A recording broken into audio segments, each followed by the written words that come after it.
All right, things are getting serious here.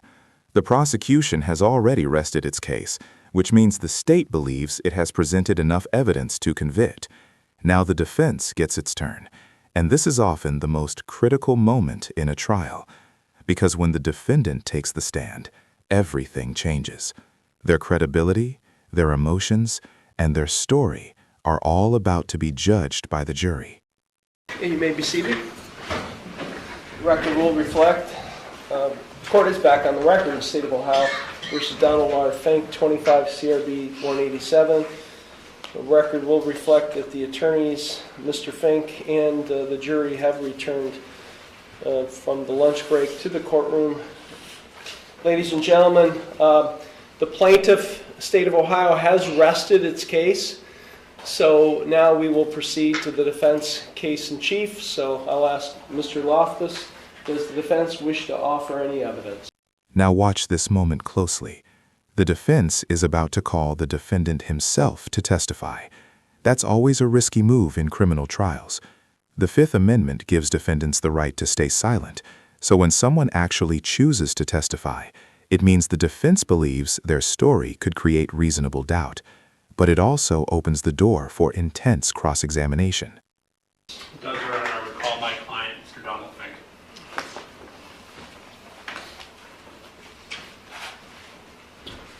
Please raise your right hand. Do you solemnly swear or affirm that the testimony you're about to give is the truth, the whole truth, and nothing but the truth, so help you God?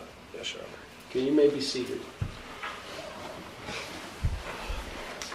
Okay, Mr. Fink, please make sure your voice is loud enough for all of us to hear, okay? Yes, Your Honor. Okay. Mr. Loftus, you may proceed. Thank you, Judge. Mr. Fink, can you please state your full name and spell your last name? Donald R. Fink, F-I-N-K. Okay. And what is your date of birth and age? 10/26/87, and I'm 38. Okay. And what is your current address? 1916 East 39th Street, Ashtabula, Ohio, 44004. And Mr. Fink, you are familiar, obviously, with what brings us before court today. You understand you were named as a defendant in a complaint charging you with one count of aggravated menacing, correct? Yes. And you are familiar with the alleged victim in this case. Who is that person to you? That is my uncle Franklin Fink. Franklin Fink. No, I Yeah. really can't hear the witness. Yeah, I agree. Mr. Fink, you're going to have to project your voice a little better, okay? It'd be Franklin Fink. Franklin Fink. Okay. And Mr. Fink, this situation and all the testimony that's been presented concerns a day, June 4th of 2025. Do you remember that day? Yes. Okay. And can you tell me what you were doing? Listen carefully to the backstory here. The defendant says he was visiting his brother's grave on the day of the incident. That emotional context can be extremely important in court because it helps the jury understand the defendant's mental state at the time. In cases involving alleged threats, the question often becomes, was this a true threat or just an emotional outburst? That day. I was visiting my brother's gravesite because it was his birthday. And when you say your brother, are you talking about Stanley. your brother Stanley? Yes. And June 4th is his birthday, so you were visiting him at his gravesite. About what time were you visiting him? Roughly around 5:30, Okay. And how long were you there for? probably 45 minutes. Okay. And where was that at? It's right there at the corner of Plymouth Gageville Road and 193. So you were there for about 45 minutes. What did you do next? I drove to the farm, which would be Franklin's address. Okay. And who lives at that address? Franklin. Okay. And is that property owned by Franklin? It's owned by all my dad and my uncles. Okay. And you stopped at the property, correct? Yes. Why? I stopped. I was just trying to come, I guess, correct with my brother. I miss him.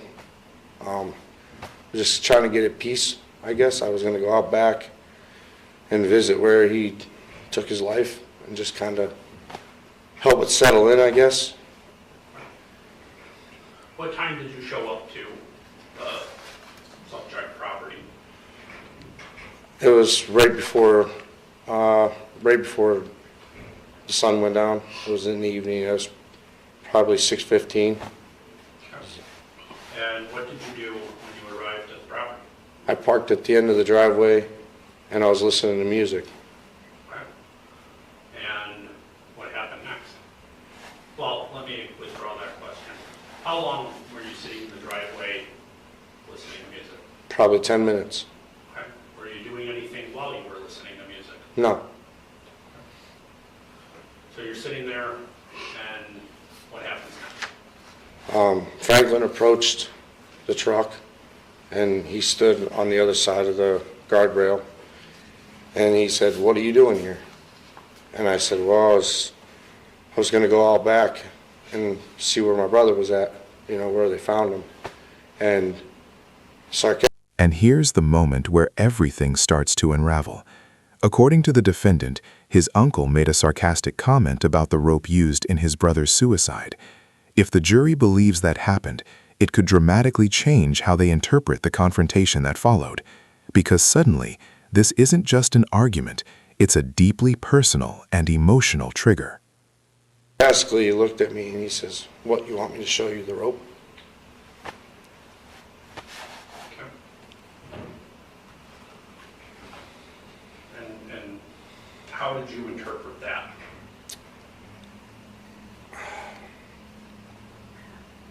He said it sarcastically, like it was a joke. And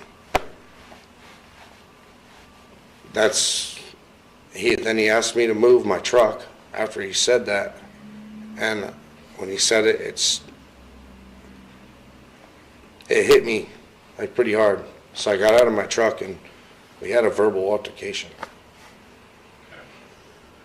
When Franklin came down the driveway and approached your vehicle, did he have anything on his person? Did he have any weapon? Objection. He's leading the witness, Your Honor. Yeah, rein it in, Mr. Loftus. Rephrase the question. Certainly. Okay, so sustained, objection sustained. Was there anything that day that made you believe that at the time Mr. Fink approached your vehicle, he may have been intoxicated? Yeah, he was holding a bottle of alcohol. What kind of bottle? It was like, I don't know, it was an older style bottle of, I don't know, it was like pinkish. I don't exactly know what was in it, you know what I mean? But it had no label on it. So after Mr. Fink made that comment to you, what did you do? I got out of the truck and we had a verbal altercation. Okay. And were you yelling? Yeah, Was Franklin yelling? yes. Were you? Now this line is crucial. The defendant admits he said he wished it was him instead of my brother. That's an incredibly harsh statement, but legally, the question isn't whether it was offensive. The real question for the jury is whether those words actually constitute a criminal threat under Ohio law. In other words, was it a threat of violence or just grief and anger spilling out? Using profanity? Yes, Was Franklin using profanity? yes. Okay. What did you say to Franklin? I told him that I wish it was him and not my brother. Could you, I'm sorry, Your Honor, I didn't hear that. I said I wish it was him and not my brother. Did you make any other statements to Mr. Fink during this altercation? No, I just told him I wish it was him instead of my brother. You heard testimony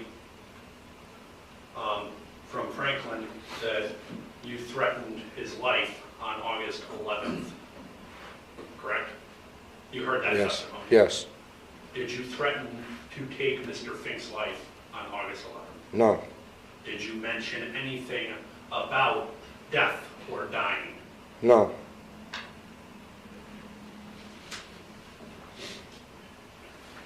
After you said you wished it was him instead of your brother, what happened next? he said you have 10 seconds to get off my property, and I got in my truck and I left. I went home.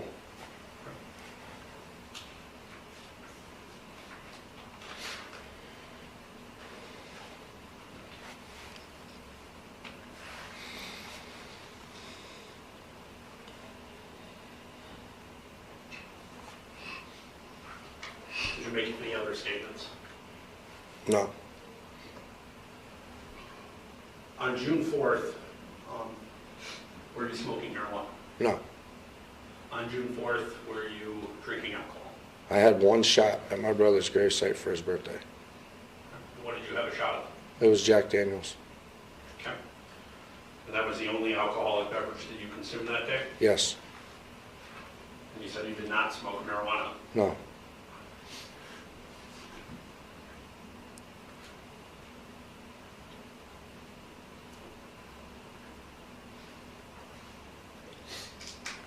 Did you go to Franklin's house with the idea of threatening him? No. Did you go to Franklin's house with the intention of having an altercation with him? No. Did you go to Franklin's house with even the hope or intention of seeing or engaging with Mr. Franklin? No. Mr. Fink? When this is happening, and you guys are having this verbal altercation, about how far away from each other are you? Roughly 2-3 feet. Okay. There was a fence that they disclosed, that they said there's a fence and then there's a like a guardrail. So there was 2 objects between us. Did you threaten any other form of violence No. against Franklin with either against himself or against his property? No. Did you damage any of his property? No.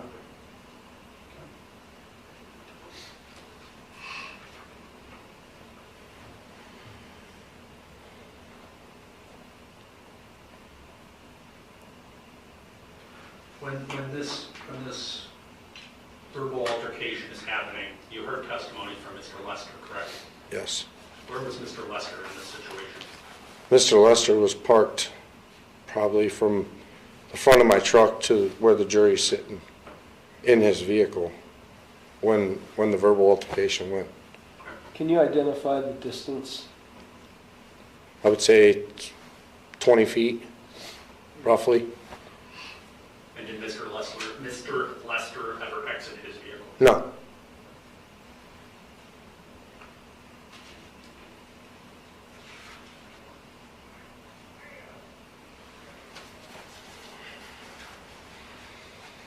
So as you're getting into your truck, are you and Mr. Fink still having a back and forth with each other? No, once he told me to leave the premises, I had 10 seconds to leave the premises. I got in my truck, I backed out of the driveway, and I proceeded to go home. Do you remember the last thing that you said to Mr. Franklin Fink? I told him that I wish it was him instead of my brother.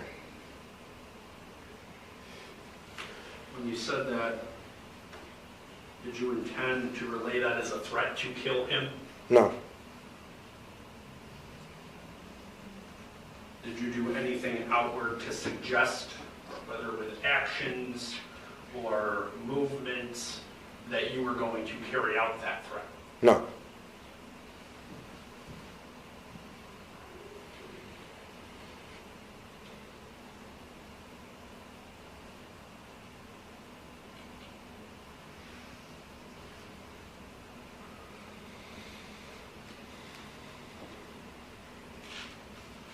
And you said after you got in your truck, what happened? I proceeded to leave. I backed out of the driveway and I drove home. And did you return to the property at any subsequent point? I have not returned to the property since the day that I received, since that day actually, I received the bailiff showed up and dropped my paperwork off. And I have not been to the property since June 4th. Mr. Fink, aside from telling Franklin that you wished it was him and not your brother, I will ask you one more time, did you ever, at any point on June 4th during this altercation, make a threat of violence or physical harm to your uncle? No. Thank you. Thank you, Mr. Loftus. Mr. Lewis, cross-examination. Thank you.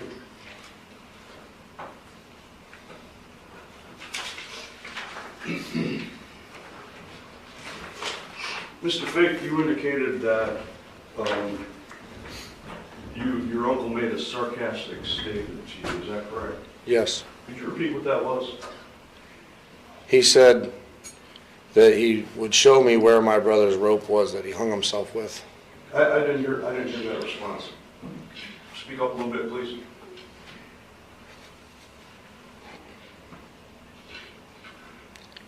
He said that he was going to show me where my brother hung himself, the rope that he hung himself with.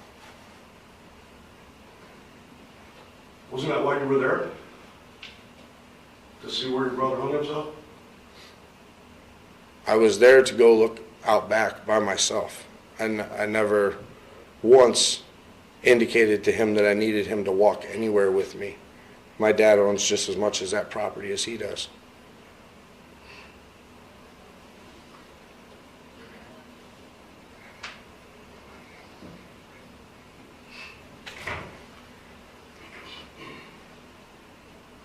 And you stated, you testified just now that you stated that you wish it was him, meaning Franklin Fink, instead of your brother. Is that correct? Yes, And you said that to Franklin Fink. yes. Did you ever talk to any sheriff's deputies about this incident? No, nobody ever showed up at my house to have a conversation or anything. They ever tried to call you, or you unaware? I'm unaware. My phone is set up to where if you're not saved in my phone, it goes right to voicemail. It's like, I don't know how to describe it. It's like, So you did become aware at some point that you were accused of aggravated menacing, is that correct? yes, when the bailiff, the gentleman sitting right here, showed up at my house and dropped the paperwork off. Okay. At that point in time, did you go and give a statement to deputies? No, Okay. You knew you were accused of a crime, right? right, A crime you're saying you didn't commit, is that correct? yes.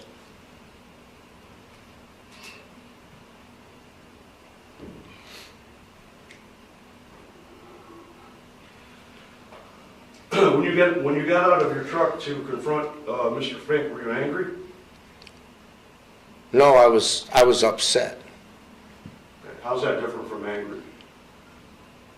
I was hurt. I mean, he was trying to basically throw it in my face that he was, like it was a laughing stock that he was going to show me where my brother's rope was that he hung from for 3 days before anybody found him.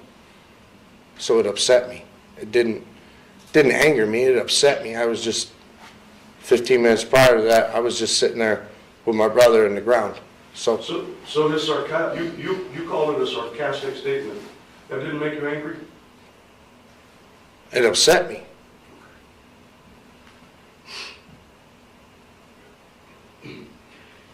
Did you ever mention the date of August 11th to Franklin Fink? No, Those words never came out of your mouth? no, And you never threatened to kill him? no. I said I wished it was him instead of my brother. Is all I told that man.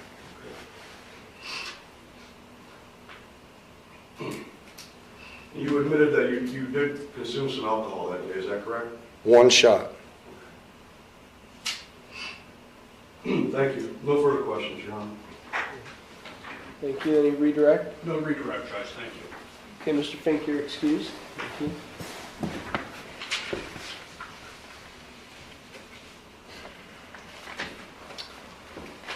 Any further witnesses, Mr. Loftus? No further witnesses, Judge. We would rest our case in chief at this point. Okay, thank you. Defense rests. Any rebuttal evidence, Mr. Lewis? Your Honor, if I may, no, you know what? No rebuttal testimony, Your Honor. Thank you. Okay, thank you. Okay, ladies and gentlemen, we are going to take a brief recess. You'll return to the jury room while we conduct some business, and while you're away, please remember the admonitions I previously provided you. Do not talk about the case with anyone, and especially yourselves, until it is finally submitted to you, and all the other admonitions. Okay, please stand for the jury.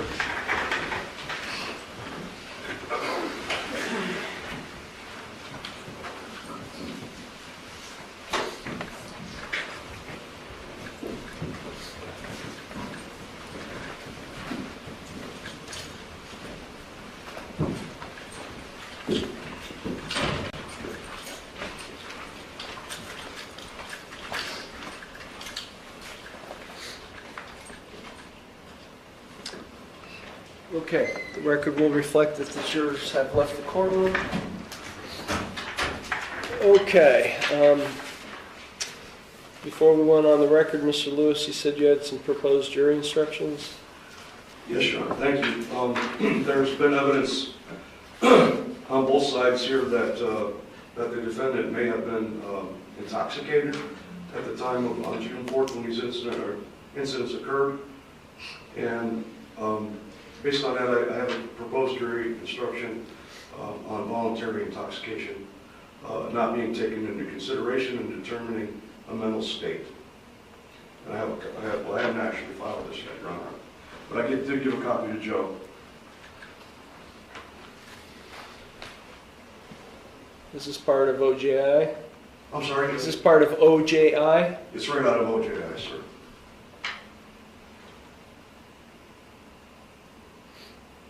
I believe there's a statute that it comes from as well. Yeah.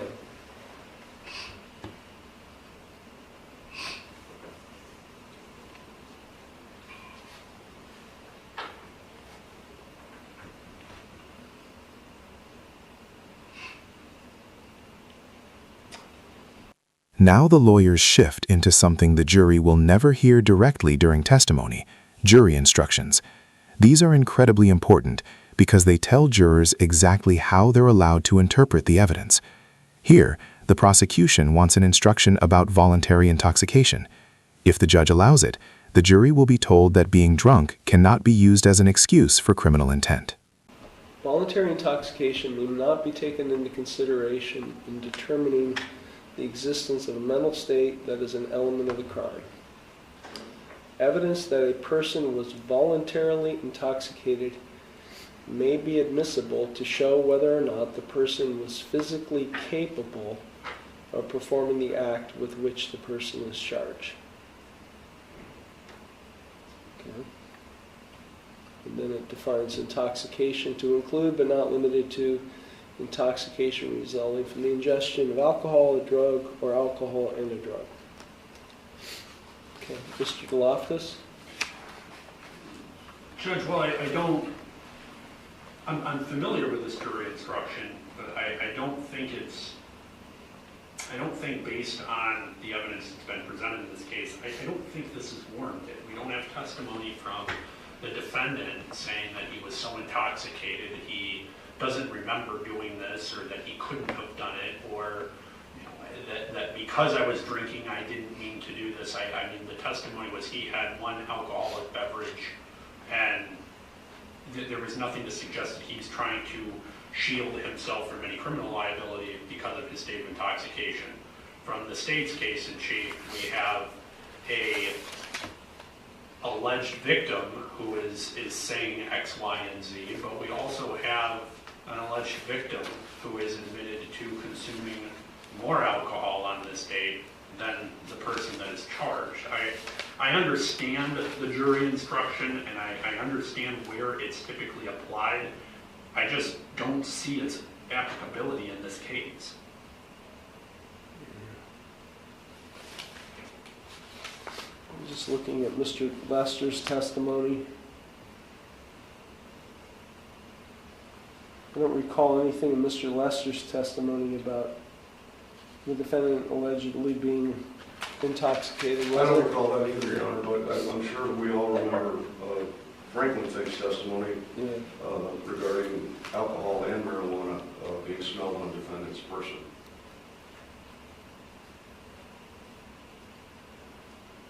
I guess my argument would be, Judge, if I can, there hasn't been, I think the jury can make the inferences that they're going to make, but I think from an evidentiary standpoint, this voluntary intoxication, neither the state nor myself have presented evidence to show any intoxication. There's no hard evidence to show that any individual in this situation was intoxicated, so again, I don't think this jury instruction is warranted.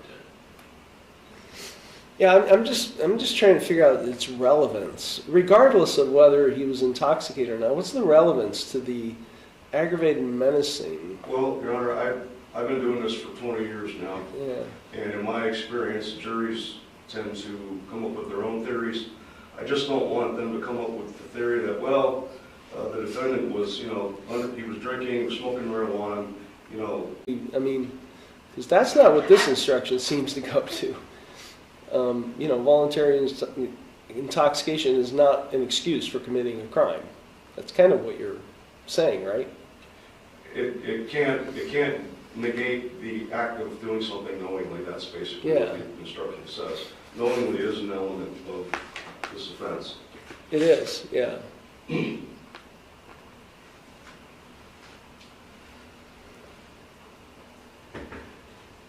Okay.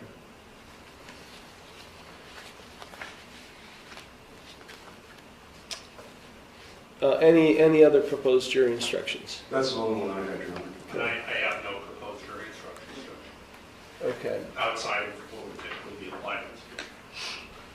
Well, I'm going to provide to you guys a copy of the proposed jury instructions that did not include this instruction, voluntary intoxication instruction. Let me give you, and then I'm gonna do a few minutes of research on this issue, and I'll come back in about 5 or 10 minutes, and we'll have a decision on that. Okay? Do you want to stay in here, or? You can stay here. Okay. Yeah, that's fine. Okay. Yeah. So, and is there anything else we have to address before we go off the record? And then I would just move the one exhibit that I marked, so I Okay. move for admission of it. Okay. You mean the prior statement? Yes. Yeah. Denied. Overruled. You can proffer it, and we'll include it in the record as a proffer if that's what you like to do. Okay. But it won't be admitted, so. Is that what you would like to do? No,